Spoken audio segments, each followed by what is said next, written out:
ఓం శ్రీ కృష్ణ జగద్గురు పరబ్రహ్మణే నమః. ఓం నమో శ్రీ వేదవ్యాసాయ నమః. ఓం మద్గురు శ్రీ పూర్ణానంద స్వామినే నమః. ఓం శుక్లాం భరధరం విష్ణుం శశివర్ణం చతుర్భుజం ప్రసన్నవదనం ధ్యాయేత్ సర్వవిఘ్నోపశాంతయే. ఓం వ్యాసాయ విష్ణురూపాయ వ్యాసరూపాయ విష్ణవే నమో వై బ్రహ్మణిదేవాసిష్ఠాయ నమో నమః. ఓం నారాయణం నమస్కృత్య నరం చైవ నరోత్తమం దేవీం సరస్వతీం వ్యాసం తతో జయముదీరయే.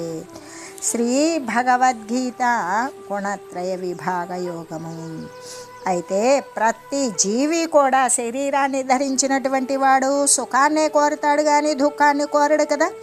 అయితే ఆ సుఖము దేని వలన కలుగుతుంది అనే ఆ కార్యాలనే చేయాలి సుఖం కోసం ఆశించిన వాడు. దుఃఖాన్ని ఇచ్చేటువంటి క్రియలనైతే కాదు కదా. నిర్మలమైన అంటే రజస్సు తమస్సు సంపర్కం లేనటువంటి కలయిక లేని సుఖం దేని వలన కలుగుతుంది? కేవలం సాత్వికమైన కర్మ చేతనే. దుఃఖము అజ్ఞానము దేని వలన కలుగుతుంది? రజోగుణము తమోగుణము అనే కర్మల చేతనే కదా. అయితే విఘ్నుడైనటువంటి వాడు సాత్విక కర్మలనే అనుసరిస్తూ రాజసిక తామసిక కర్మలను వదిలివేయాలి. అంటే నిప్పులో చేయబెడితే కాలుతుంది అని తెలిసిన వాడు మళ్ళీ దాని దగ్గరకు వెళ్తాడా? అలాగే రాజస తామస కర్మలకు దుఃఖము అజ్ఞానము ఫలము అని సాక్షాత్తు గీతాచార్యులు తెలియజేయడం చేత వారి యొక్క మాటల యందు పూర్తి నమ్మకము ఉంచి అటువంటి కర్మలను వదిలివేసి సుఖాలను ఇచ్చే సాత్వికమైనటువంటి కర్మలనే ఆశ్రయించాలి. ఇలా చేస్తూ క్రమంగా సాధన యొక్క పరిపక్వత చేత ఆ సత్వగుణాన్ని కూడా దాటి గుణాతీత పరమాత్మ స్థితిని చేరుకోవాలి. ఆ స్థితి యందు సాత్విక సుఖాన్ని కూడా దాటివేయాలి. గుణాల యొక్క కలయికే లేనటువంటి కేవల ఆనందాన్ని అనుభవించాలి అని చెబుతూ, అంటే రజోగుణ రూపాలైన తృష్ణ, కామము, క్రోధము, లోభము, మోహము, మదము మత్సరము మొదలైనటువంటి ఫలాలే దుఃఖము. అనే ఫలమేంటి అంటే దుఃఖమనే చెప్పడం చేత సాధకులైన వారు ముముక్షములైనటువంటి వారు వాని యొక్క విషయమై అతి జాగరూకులుగా ఉండి వాటిని వదిలివేయాలి. ఎవరికైనా సరే దుఃఖము అజ్ఞానము కలిగినట్లయితే అవి రజోగుణ తమో గుణాల యొక్క ప్రభావము చేతే కలిగినవి అని భగవానుడు చెప్పినటువంటి మాటల వలన నిశ్చయం చేసుకోవాలి. ఆ దుర్గుణాలను వదిలివేయాలి. దుఃఖాన్ని నివారించడం కోసం సుఖం ప్రాప్తింపజేసుకోవడం కోసం ఇది తప్ప వేరొక ఉపాయం ఏమైనా ఉన్నదా? లేదు కదా. అన్ని దుర్గుణాలు కూడా అజ్ఞానమునందు అంతర్భూతములయ్యే ఉన్నప్పుడు ఉంటాయి. కాబట్టి ఈ రజోగుణ ఫలమైన దుఃఖము కూడా ఈ అజ్ఞానమునందే ఈమిడి ఉన్నది అని గ్రహించాలి. కాబట్టి ఇది అత్యంత ప్రమాదకరమై ఉన్నది. ముముక్షువులు ఎవరైనా సరే దీనిని సమీపానికి చేర్చుకోకూడదు అని చెబుతూ తత్వము బాగా దృఢపడడం కోసం ఎలాగంటే మాస్టారు విద్యార్థికి బోధించిన విషయాన్ని మళ్ళీ రివిజన్ అనేటువంటిది బోధించేలాగానే పరమాత్మ అర్జునునికి చెప్పినటువంటి విషయాన్నే అర్జునుని మిషగా పెట్టుకొని మనందరికి కూడా చెప్పినటువంటి విషయాన్నే రకరకాల రీతుల్లో మళ్ళీ కూడా తెలియజెప్పుచూ ఉన్నారు. లోభము అజ్ఞానము మొదలైనవన్నీ కూడా దుఃఖాన్నే కలిగిస్తాయి. కాబట్టి ఇవన్నీ కోరదగినటువంటివి కావు. కాబట్టి అవి వేటి వలన కలుగుతాయో అటువంటి రజోగుణము తమో గుణాలను కూడా దూరీకరించుకోవాలి, వదిలివేయాలి. జ్ఞానాన్ని ఇచ్చే సత్వగుణాన్ని మాత్రమే విఘ్నుడు ఆశ్రయించాలి. అయితే సత్వగుణం కలిగినటువంటి వారు ఊర్ధ్వలోకాలను ఊర్ధ్వగతినే పొందుతారు అని తెలియజేశారు కదా. దాని వలన ఆ గుణము అవలంబించాలి అని రజోగుణము తమో గుణములతో కూడినటువంటి వారు మధ్యలోకము అధోలోకమును పొందుతారని చెప్పడం చేత ఆ గుణాలైతే కోరదగినటువంటివి కావు అని మనకి స్పష్టపడుతుంది. దీనిని బట్టి ఊర్ధ్వగతి కానీ అధోగతి కానీ వారి అధీనమునందే ఉన్నవి. వారి యొక్క గుణ ప్రవర్తన వలనే కలుగుతూ ఉన్నవి అని కదా మనకు తేలుతూ ఉన్నది. కాబట్టి ప్రయత్నపూర్వకంగా సత్వగుణ సమాశ్రయము చేయాలి. ఊర్ధ్వగతినే పొందడానికి సర్వులు కూడా ప్రయత్నించాలి అని చెబుతూ, అయితే ఈ విచారణాపరులైనటువంటి సాధనలు ఈ భావాలను, సాధకులైనటువంటి వారు ఈ భావాలను మళ్ళీ మళ్ళీ కూడా జ్ఞాపకానికి తెచ్చుకోవాలి. ఎలాగంటే సంసార బంధ విముక్తికి, పరమాత్మ స్వరూప ప్రాప్తికి, మోక్షానికి కూడా ఇదే కదా మరి గొప్పదైనటువంటి నేరుగా ఉన్న రాజబాట అని ఇక్కడ తెలియజేశారు.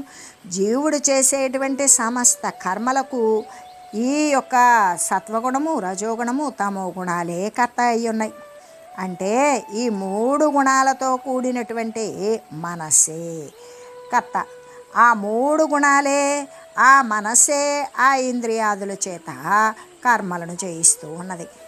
బంధం పొందేది మనస్సే, మోక్షాన్ని పొందేది కూడా అదే మనస్సే. కర్త భోక్త కూడా దానికంటే వేరుగా ఇంకెవ్వడు వేరొకడు లేనే లేడు.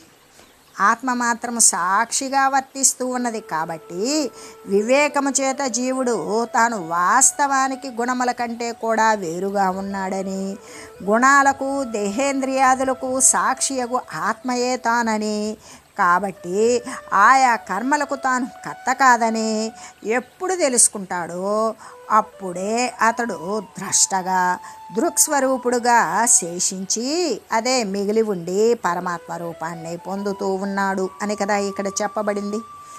అందుకనే ముందు ద్రష్ట కావాలి అని బోధించడానికి కారణమేమిటి అంటే, ఓ జీవుడా, నీవు దృశ్య రూపాలైనటువంటి ఈ సత్వరజస్తమో గుణాలతో, మనస్సుతో, దేహేంద్రియాలతో ఐక్యాన్ని పొందకు, వానికి సాక్షియకు ద్రష్టవే అయ్యుండు అని భగవానుడు ప్రతి ఒక్కరికి కూడా కరుణ చేత బోధిస్తూ ఉన్నారు.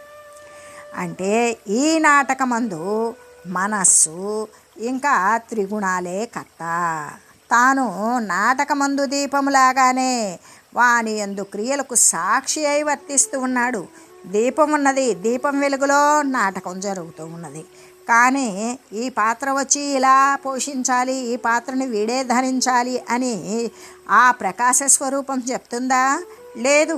అది ఎప్పుడూ కూడా అక్కడ జరగవలసినటువంటి నాటకం అశాంతం జరిగినా, మధ్యలో ఆగిపోయినా, ఇంకేయన్నా గొడవలు జరిగినా, ఇంకా బాగా జరిగినా, ఏదైనా సరే ఆ దీప ప్రకాశం ఏం చేస్తుంది? సాక్షి మాత్రంగా తటస్థంగా ఉంటుంది.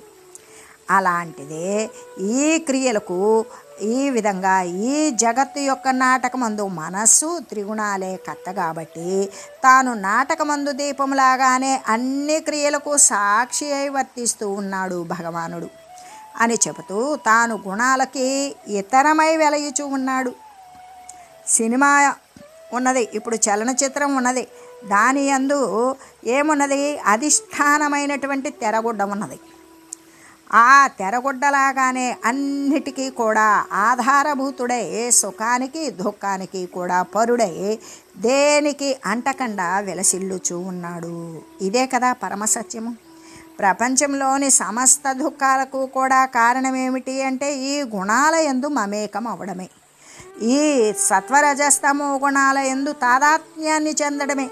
అంటే జీవుడు గుణాలతోనూ మనస్సుతోనూ శరీరముతోనూ ఐక్యమై నేను చేస్తూ ఉన్నాను, నేను పుడుతున్నాను, నేను చస్తున్నాను మొదలైనటువంటి రూపాలలో కర్తృత్వాన్ని కలిగి ఉంటూ ఉన్నాడు.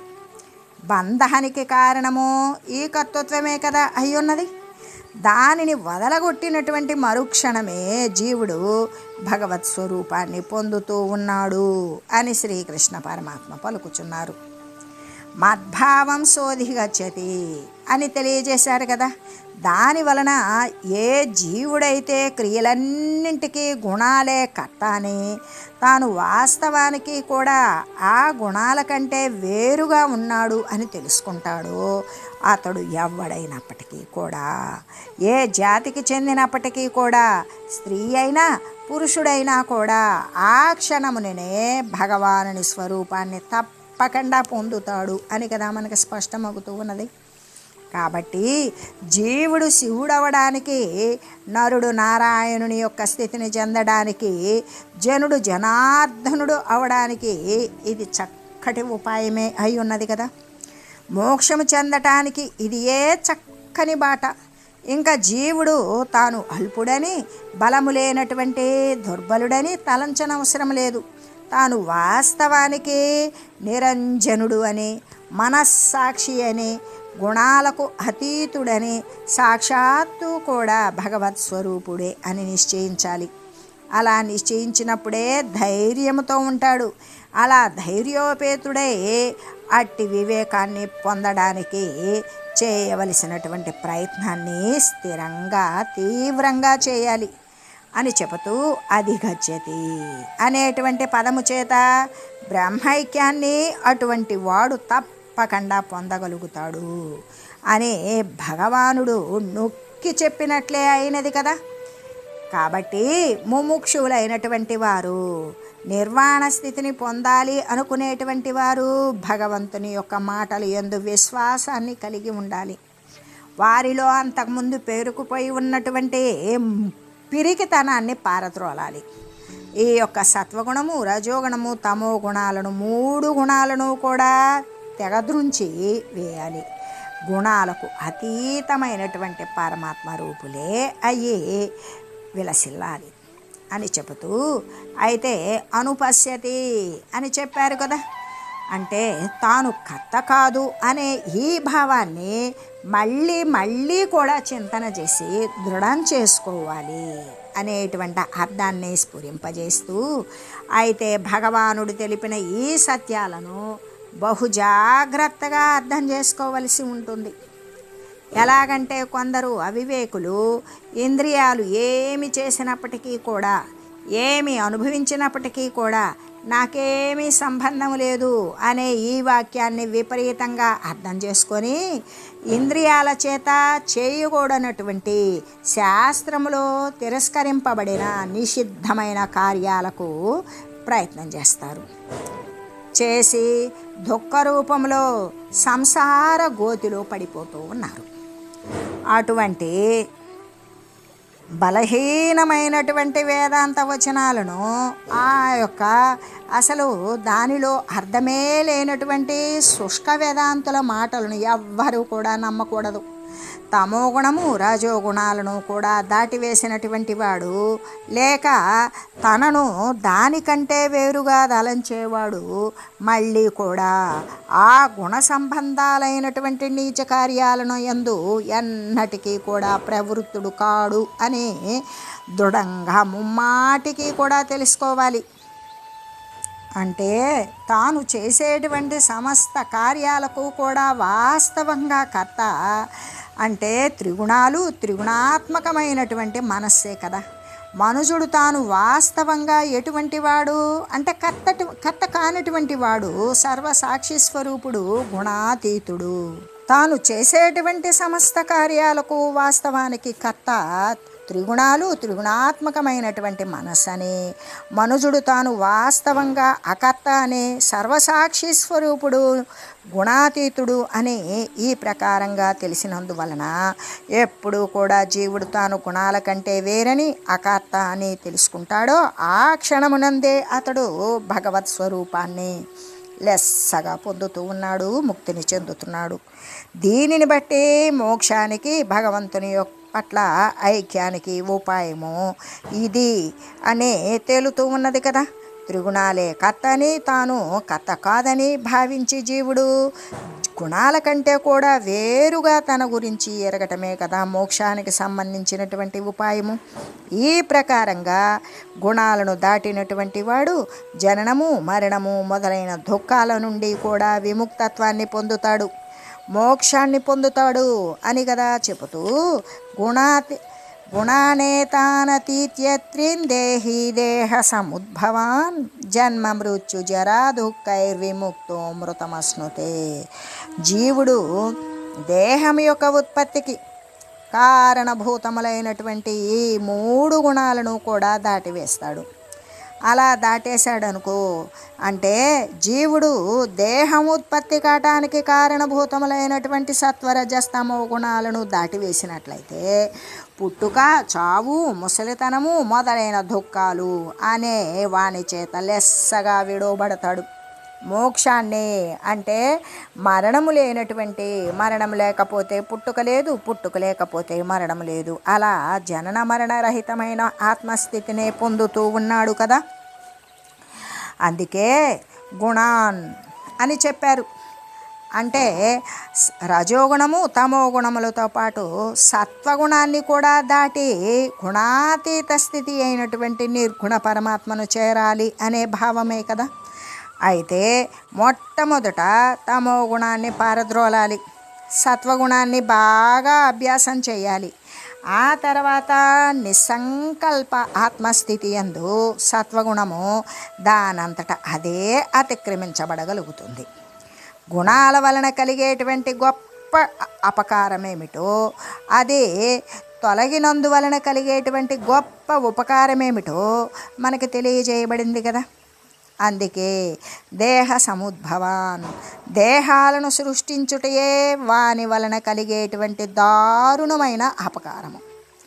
వాని వలన జీవుడు పుట్టుక చావు రూపంలో ఉన్నటువంటి ఈ సంసార చక్రము నుండి తప్పించుకోజాలడనమాట. ఒక దేహం పోయిన తర్వాత మరొక దేహం వస్తూ ఉంటుంది.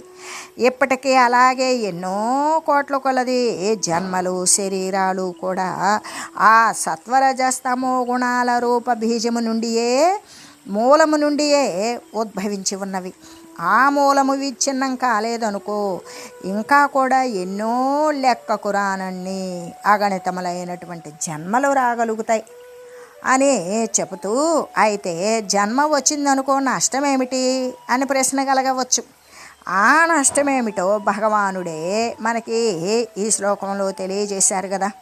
ఏంటది అంటే ముసలితనము, రోగము, చావు, దుఃఖాలు మొదలైనటువంటి ఆపదలన్నీ కూడా శరీరం ఉద్భవించడం వలన జీవునికి కలుగుతూ ఉన్నవి. కాబట్టి అసలు శరీరమే రాలేదనుకో, అంటే జన్మే లేకుండా చేసుకున్నట్లయితే ఉత్తమం కదా. అటువంటి జన్మ లేకుండా చేసుకోవడం అనేది గుణాలను దాటివేసినప్పుడు మాత్రమే కలుగుతుంది అని కదా ఇక్కడ స్పష్టంగా చెప్పివేయబడింది.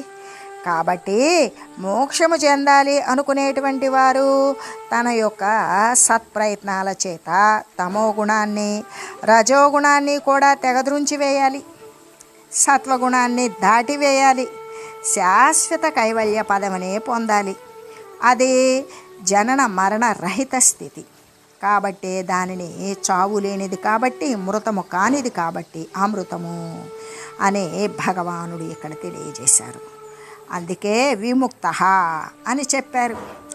ఈ సత్వరజస్తమో గుణాలను దాటి వెన్నవాడు జనన మరణ బంధము నుండి పూర్తిగా విముక్తుడవుతాడు అనే కదా భావము. ఈ దేహాలు త్రిగుణాల వలననే కలుగుతూ ఉన్నవి. మరణరహితమైనటువంటి కైవల్య పదము అంటే మోక్ష పదము ఈ మూడు గుణాలను దాటుట చేతనే చేకూరుతుంది. దేహము వచ్చినట్లయితే అంటే జన్మ వచ్చినట్లయితే నష్టమేమిటి? ముసలితనము, రోగము, చావు, వియోగము, దుఃఖము మొదలైనవన్నీ కూడా ఆ దేహం వలననే సంభవిస్తాయి. కాబట్టి అది మహా అనర్థాలని ఇచ్చేటువంటిది అయి ఉన్నది.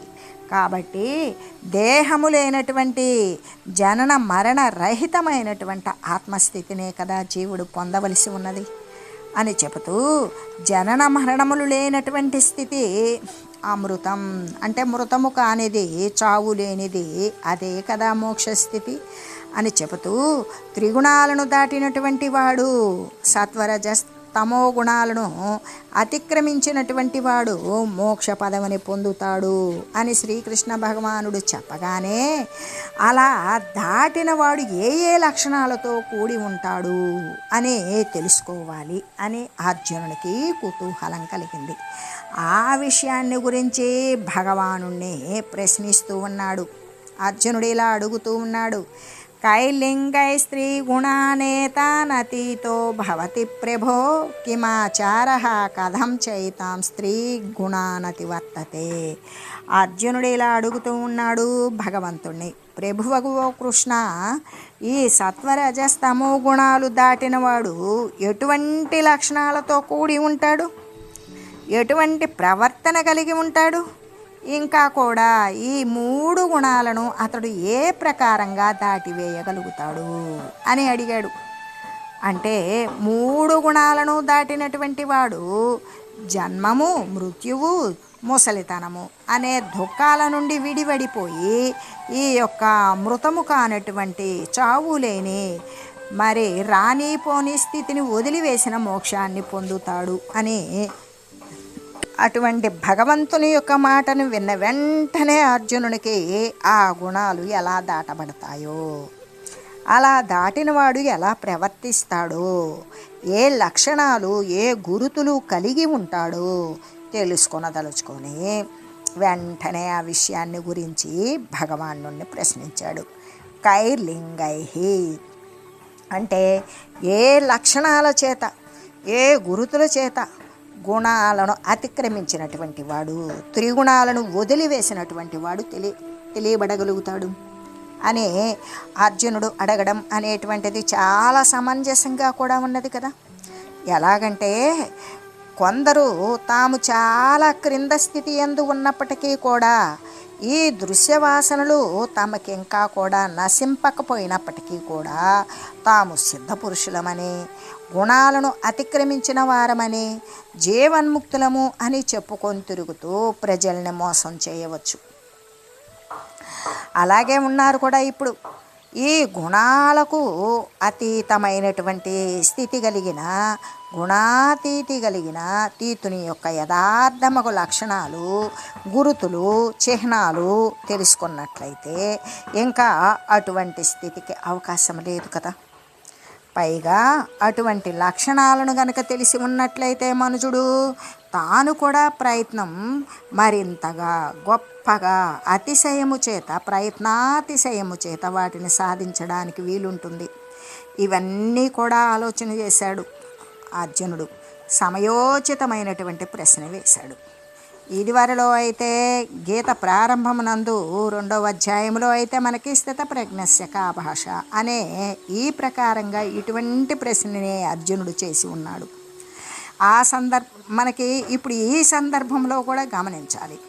ఆ స్థితప్రజ్ఞ లక్షణాలు కలిగిన గుణాతీతుని లక్షణాలు కానీ, అద్వేష్టృత్వాది భక్త లక్షణాలు కానీ, అమానిత్వాది జ్ఞాన గుణాలు కానీ ఒక అంటే బారోమీటర్ లాంటివే కదా. ఈ బారోమీటర్ చేత శీతోష్ణ స్థితులను ఎలా కొలవబడతాయో, ఇక్కడ ఎంత ఉష్ణోగ్రత ఉన్నది అనేది బారోమీటర్ ద్వారా తెలుసుకుంటాం కదా. అలాగే మనుజుని యొక్క ఆధ్యాత్మికమైన ఔన్నత్యము ఈ లక్షణాల చేతనే కొలవబడగలుగుతుంది. ఈ లక్షణాలను బట్టి చూసినట్లయితే జనులలో ఆధ్యాత్మిక శక్తి గలవారి ఎవరో, వేషధారులు ఎవరో సులభంగా తేలిపోతుంది కదా. అంటే అప్పుడు లేకపోయినా వాచా జ్ఞానం చేత శుష్క వేదాంతాన్ని మాట్లాడేటువంటి వారిని రూపుమాపడానికి ఈ పారమార్థికమైన చింతనయందు, పరమార్థ క్షేత్రమందు కూడా సోమరుల చేత కల్పించబడినటువంటి కృత్రిమ వాతావరణాన్ని విచ్ఛిన్నం చేయడానికి ఇటువంటి ప్రశ్నలు ఎన్నో అవసరాలై ఉన్నవి. అందుకే కిమాచార అని చెప్పింది. గుణాతీతుని యొక్క ఆచరణ, అనుష్ఠానము ఎలా ఉంటుందో అనే విషయాన్ని అర్జునుడు తెలుసుకోవాలి అనుకున్నాడు. అందుకే కిమాసీత వ్రజేత కిం అనే ఇటువంటి ఆచరణను గురించే ఇదివరలో అర్జునుడు ప్రశ్నించి కూడా ఉన్నాడు కదా. ఈ ఆధ్యాత్మిక క్షేత్రమునందు అనుష్ఠానానికి గొప్పదైనటువంటి ప్రాధాన్యత ఇవ్వబడింది. సాధ్య వస్తువును గురించి, లక్ష్యాన్ని గురించి తెలుసుకోవడం అవసరమై ఉన్నప్పటికీ కూడా ఆ లక్ష్యము ఏ సాధన చేత పొందబడగలుగుతుందో దానిని తెలియడం ఇంకా అవసరమై ఉన్నది కదా. ఎలాగంటే సాధనను అవలంబించినట్లయితే సాధ్యము దానంతటక అదే వచ్చి చేకూరుతుంది. కాబట్టి అర్జునుడు గుణాతీతుని యొక్క ప్రవర్తన ఎట్టిదో అని తెలుసుకోవాలి అనుకున్నాడు. అర్జునుడు వేసినటువంటి అంటే అర్జునుని ఈ ప్రశ్నకు దానికి భగవానుడు ఇవ్వబోయేటువంటి సమాధానమైతే పాఠకలోకానికి చాలా ముఖ్యమై ప్రధానమై ఉన్నది.